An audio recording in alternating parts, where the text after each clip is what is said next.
Jim Bowie, Jim Bowie, he was a bold adventuring man. Jim Bowie, battled for right with a powerful hand. His blade was tempered and so was he. Indestructible steel was he. Jim Bowie, he was a fighter, a fearless and mighty adventuring man.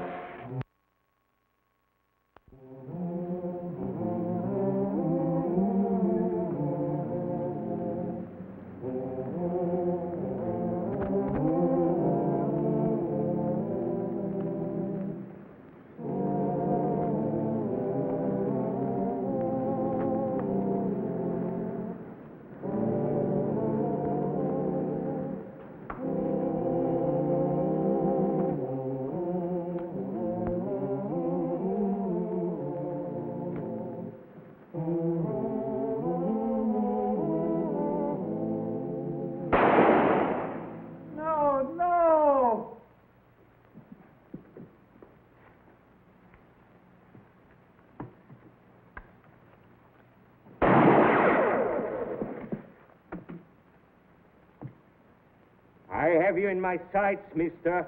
I'll give you just 5 seconds to stand up and explain yourself.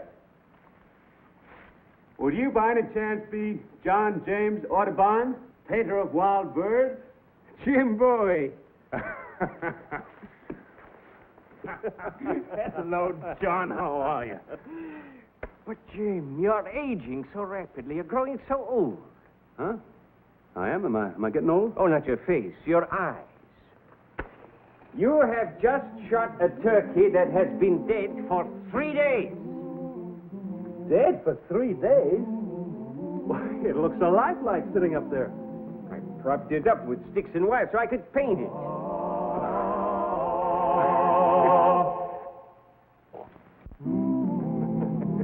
If you knew the trouble I went to even finding one. Wild turkey cocks are getting rarer every year. Especially a specimen as magnificent as this one. Now you've ruined him. Why, can you blame me for wanting to kill you? No, I suppose not. Tell you what, John, I was on my way home, but I'll stay and help you hunt another. Agreed. I'm glad to find you are still a gentleman. Oh, I got a little surprise for you. Something you wanted pretty bad last time I was here. Come with me. I was just on the way up to the plantation house to see you. Here you are. Golden pheasant. This is wonderful. What size and color? 2 of them. Oh, well, only one is for painting. The other one is for something you usually forget to do, John. Huh? Eating. Oh. Here, you can paint the one with the long tail feathers. Isn't she beautiful, Jim? You know, I tramped through the woods, the marshes, the bayous, day after day, until finally, one afternoon, she came right into my head. And this, the mallard. You know, I lay in the swamp one night, soaked to my skin, to shoot one in the morning. Do you like them, Jim? You are a woodsman. Tell me what you think of my birds. Well, now, look at this. John, I'm no judge of art or even an expert on birds. But when I look at one of your pictures, it's as if... it's just as if I was seeing that bird for the very first time, even though I may have seen it 100 times before. Precisely. That's what I want to show. The bird, the environment, all must be true. And yet, it's pleasing. Yeah, John, but why the hurry? You'll be running out of birds soon to paint. And I will paint the animals and the insects of America. It would take 2 lifetimes to do it all. Must be a kind of nice feeling to know just what you want to do for the rest of your life. Don't you, Jim? No. No, I have no talent like this. There's nothing I can do that anyone will ever remember me for. But, Jim, you have a marvelous talent for living fully and with style. You know, young as you are already, you have made your presence felt. Me, all they will ever remember of me, my birds. Someone hunting.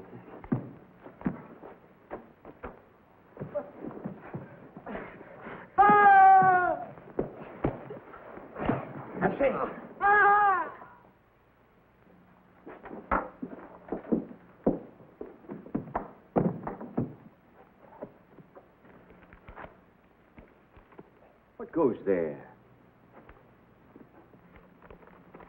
Excusez-moi.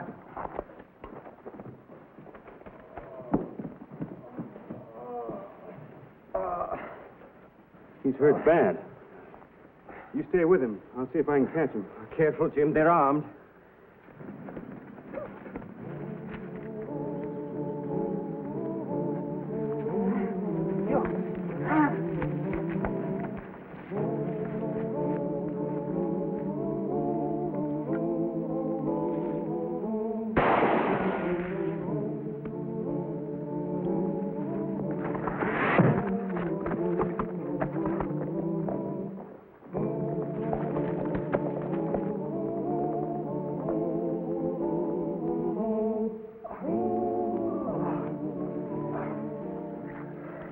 They rode off.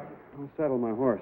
Please do, but not to pursue the robbers. He needs a doctor more than he needs revenge. Prenez garde, je suis blessé. Soyez tranquille, vous êtes hors de danger avec nous. Monsieur Bowie, et je m'appelle Audubon. Tous les deux des hommes de bonne volonté. Jean-Jacques Audubon? Oui, monsieur. Alors prenez garde, Votre Excellence. On vous poursuit. Votre vie est en danger.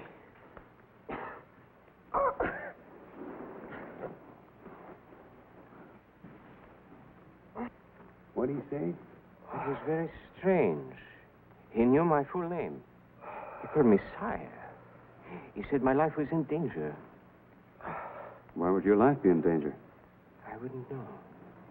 You better ride to Baton Rouge for Dr. Menard. This one is in much more danger than I. Oh, and stop first at the plantation and have them send a wagon. Then bring the doctor there. The plantation to which Audubon brought the wounded Frenchman and Jim the doctor from Baton Rouge was owned by the Peary family of Feliciana Parish. Here, Audubon and his wife Lucy lived with their two boys, Lucy helping to pay their way by teaching school, Audubon by giving music and dancing lessons. Poor though they were, their quiet charm and artistic sensitivity made them warmly welcome in the leisurely way of plantation life. Where are the boys, Mrs. Audubon? I miss them. Well, they're staying with friends for a few days over in Latour Parish. Oh. Growing up fast, are they? You should see them. Very handsome young gentlemen they are, too.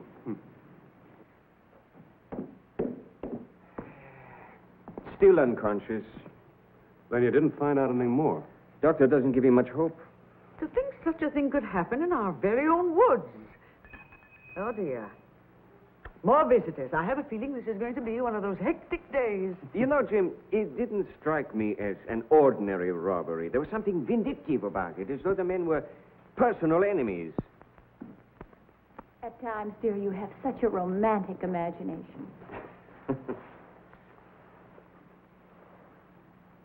The Marquis de Lantenac. My word, a marquis. But don't just stand there, Toby. Show him out here.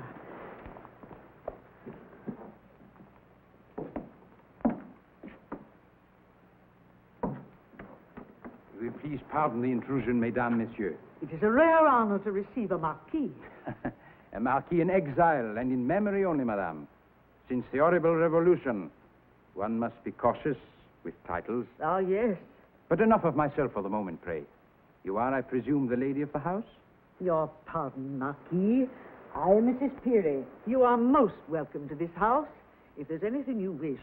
Information only, madame. I am seeking a certain gentleman, and when I have found him and given him my message, my business will be finished. Now tell me, do you have one living here named Jean-Jacques Audubon? I'm Audubon, sir. May I have the pleasure of introducing? As your servant, a most humble subject. I thank heaven you are safe and in good health, your majesty. Is this a joke? What is this? Come on your feet, man. This is America. I'm only showing the respect and reverence due to the King of France, your majesty. I can appreciate a joke as well as the next one, monsieur.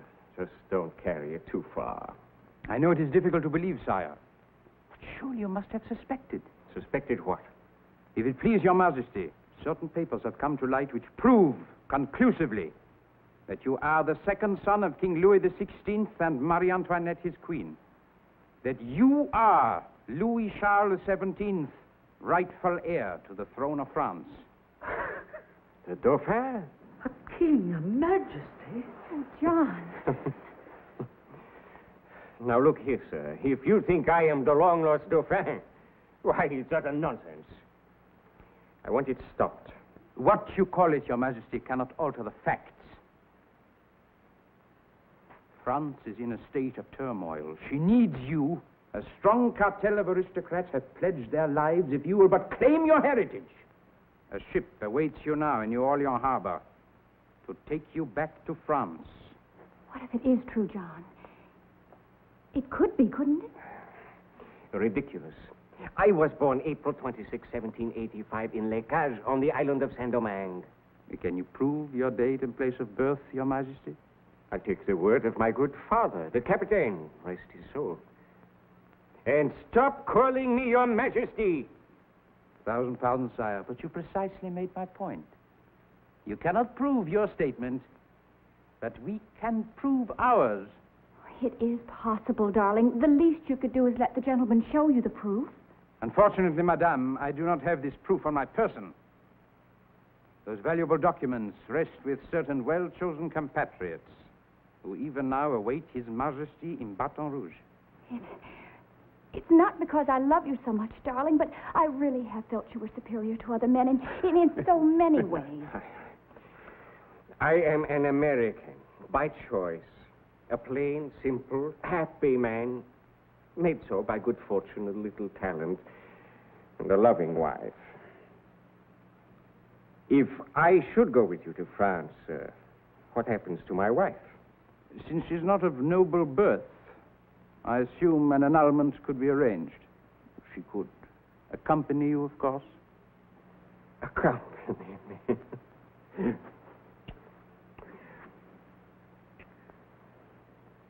There is your answer, sir. Now, if you will excuse us. I beg to state to Your Majesty that You've heard what he said, monsieur. You can at least respect their privacy. I respect your privacy, sire, and I respect you. But this is more than that. Your life is in danger. That's the second time today I've heard that warning. Why is my life in danger? You said the second time, sire. You were previously warned? This morning, also by a Frenchman. He lies wounded upstairs. This man warned you? Same as you did. We're still a little curious to know why. He didn't tell you? No, he warned me. He's been unconscious ever since. I shudder to think who this man might be. May I have permission to see him, sire? Well, I don't see why not. The sooner we get to the bottom of all this, the better. He'll take you up.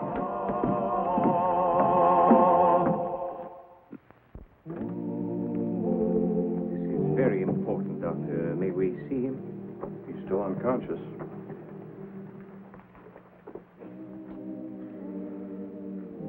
This is not our friend, sire. This is our enemy. One of the secret society of the Charbonnerie, dedicated to the complete annihilation of the Royal Bourbon line. He's here in America to kill you. He doesn't seem so fierce. It's incredible. His presence here proves only one thing, sire. Your enemies have found you before we did. Your Majesty must not remain here, isolated and unprotected. If there are fanatics about, they won't stop with me. I'm worried about Lucy and my boys. Yes? And where are your sons, sire? Well, they're over in... They're visiting friends, monsieur. Monsieur is suspicious of me. Well, I just think we ought to wait and hear this man's side of the story, that's all. Quite right. You're quite right to be suspicious. Therefore, I suggest that you, sire, go immediately with your wife to Baton Rouge and place yourselves under the full protection of the civil authorities. He's right about protection, John. I think you ought to go. You coming, Jim? No, I'll wait here. If any more Frenchmen turn up to warn you your life's in danger, I'll take the message.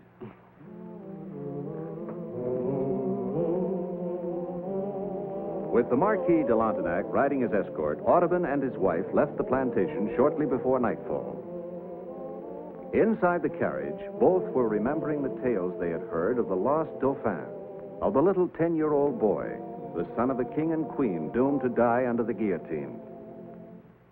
They remembered the plots against the boy's life and of his being given into the custody of a shoemaker, only to fall ill and allegedly die. But there was no certificate of death, nor any witnesses. Lucy couldn't help wondering.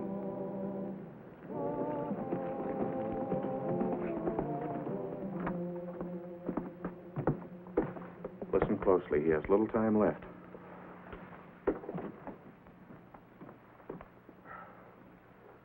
Yes? Monsieur Audubon? No. No, I'm his friend, Jim Bowie. What is your concern for Mr. Audubon? I have come to warn him. His life is in danger.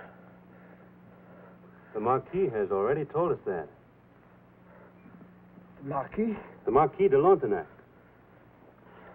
But that cannot be, monsieur. I am the Marquis de Lontenac. Don't lie. Don't lie to me.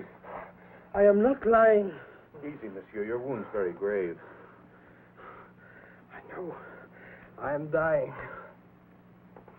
The other is the one who lies.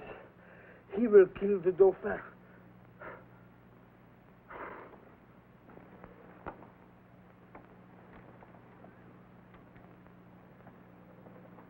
He has said all he'll ever say. Is he dead?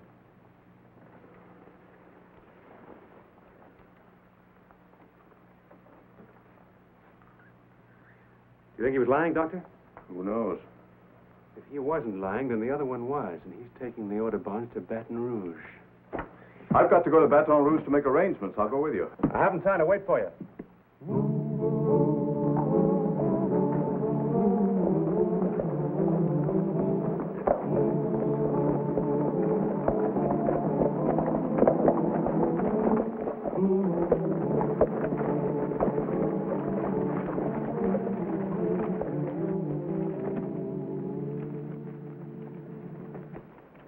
Anything wrong, Marquis? Do not use that revolting title from now on, monsieur.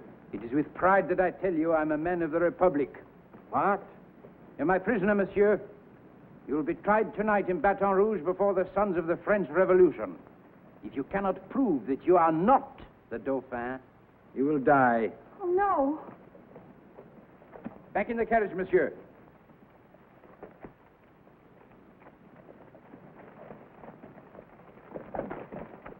En avant, messieurs! Vive la République!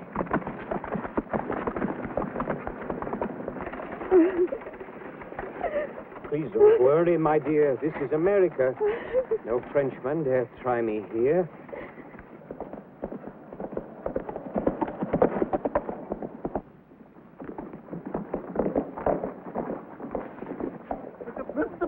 Mr. Bowie, please!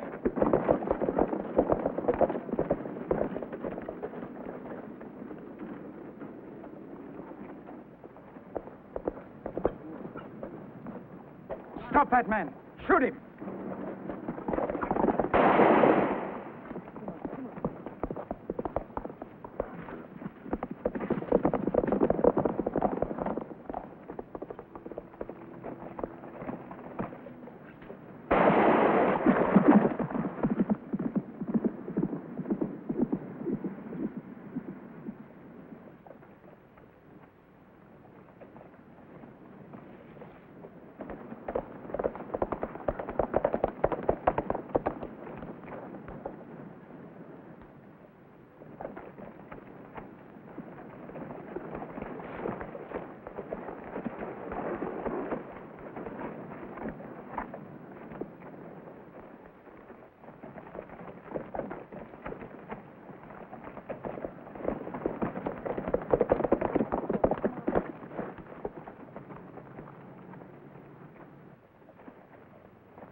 Who's that in there? It's Mo's doctor, Miss Perry's driver. What was all the shooting about? They done killed Mr. Jim over there in the woods. Jim's shoulder wound, after attention by the doctor, proved to be not so serious that he couldn't continue his pursuit of the Audubons and their abductors. He and the good doctor spurred their horses toward Baton Rouge. By the time Jim and Dr. Maynard reached Baton Rouge, they had decided that Doc would alert the police while Jim inquired at the inn for information about a Frenchman answering the description of the false Marquis. Jim learned from the innkeeper that the Marquis de Lantenac had ordered his baggage sent to the steamboat warehouse near the landing. The man who gave such orders must obviously be the false Marquis.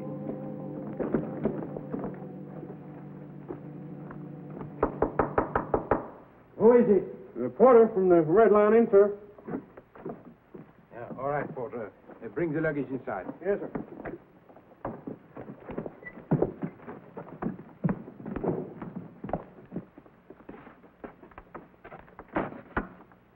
Put them over there, porter, with these things. Yes, sir. And be quick about it.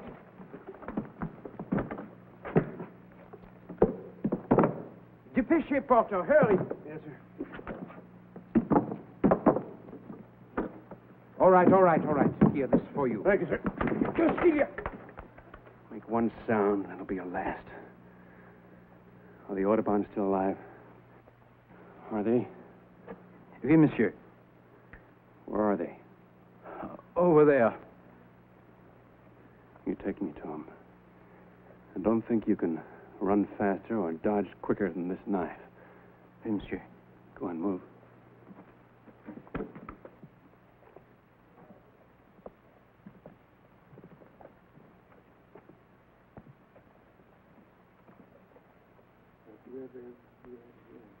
Frenchman, the release of the Audubons or this one dies.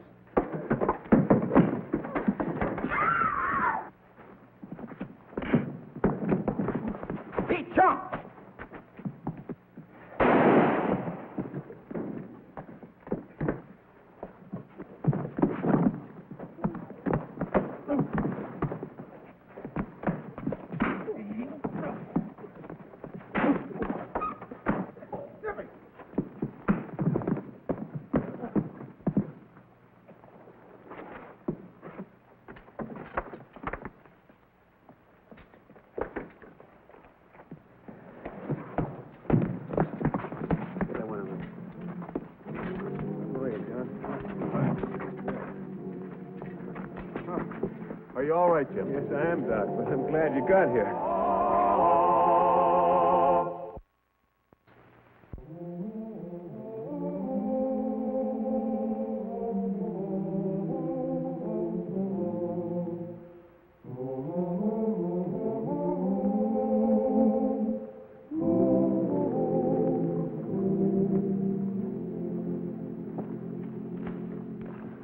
Just came to say goodbye before I start on home. You will excuse me, friend. There is only so much good light in a day. Oh. John, there's just one thing I'd like to know, and you have my word for it, won't go any further. Yes, Jim? Are you really the Dauphin?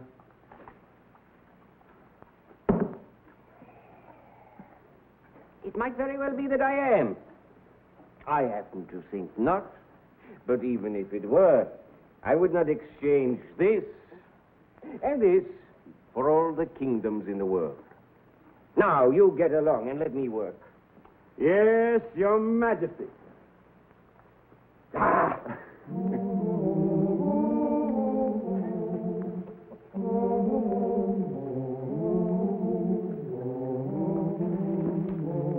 Audubon never mentioned the adventure in his famous journals. Yet there are those who still believe he was the lost Dauphin. Who knows? It remains one of the great historical mysteries of all time. And here's the star of our show, Scott Forbes. Hello, everyone. Hope you enjoyed tonight's show. And we'll be with us again next week for another exciting adventure in the life of Jim Bowie.